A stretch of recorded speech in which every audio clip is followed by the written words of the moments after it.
जय श्री कृष्ण।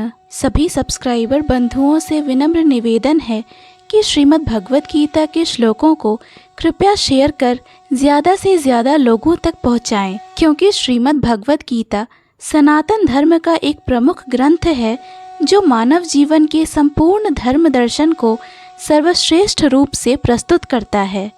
आज के श्लोक पर आते हैं। श्रीमद् भगवत गीता अध्याय 3 श्लोक 38। धूमेना व्रियते वह्निः यथा दर्शो मलेन च यथोल्बेनावृतो गर्भः तथा तेने दमावृतम्। जिस प्रकार अग्नि धुएं से, दर्पण धूल से अथवा भ्रूण गर्भाशय से आवृत रहता है, उसी प्रकार जीवात्मा इस काम की विभिन्न मात्राओं से आवृत रहता है। अर्थात जीवात्मा के आवरण की 3 कोटियां हैं जिनसे उसकी शुद्ध चेतना धूमिल होती है। यह आवरण काम ही है जो विभिन्न स्वरूपों में होता है, यथा अग्नि में धुआं, दर्पण पर धूल तथा भ्रूण पर गर्भाशय। जब काम की उपमा धूम्र से दी जाती है तो यह समझना चाहिए कि जीवित स्फुलिंग की अग्नि कुछ कुछ अनुभव गम्य है। दूसरे शब्दों में, जब जीवात्मा अपने कृष्ण भावनामृत को कुछ कुछ प्रकट करता है तो उसकी उपमा धुएं से आवृत अग्नि से दी जा सकती है। यद्यपि जहाँ कहीं धुआं होता है वहाँ अग्नि का होना अनिवार्य है, किंतु प्रारंभिक अवस्था में अग्नि की प्रत्यक्ष अभिव्यक्ति नहीं होती। यह अवस्था कृष्ण भावनामृत के शुभारंभ जैसी है। दर्पण पर धूल का उदाहरण मन रूपी दर्पण को अनेकानेक आध्यात्मिक विधियों से स्वच्छ करने की प्रक्रिया के समान है।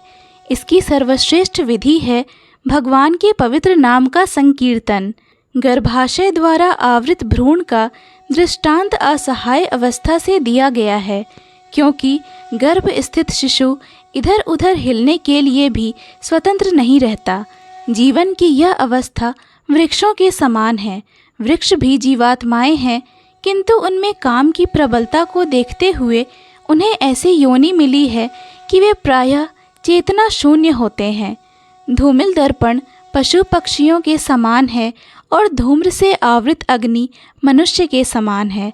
मनुष्य के रूप में जीवात्मा में थोड़ा बहुत कृष्ण भावनामृत का उदय होता है, और यदि वह और प्रगति करता है तो आध्यात्मिक जीवन की अग्नि मनुष्य जीवन में प्रज्वलित हो सकती है। यदि अग्नि के धुएं को ठीक से नियंत्रित किया जाए तो अग्नि जल सकती है। अतः यह मनुष्य जीवन जीवात्मा के लिए ऐसा सुअवसर है जिससे वह संसार के बंधन से छूट सकता है। मनुष्य जीवन में काम रूपी शत्रु को योग्य निर्देशन में कृष्ण भावनामृत के अनुशीलन द्वारा जीता जा सकता है। जय श्री कृष्ण।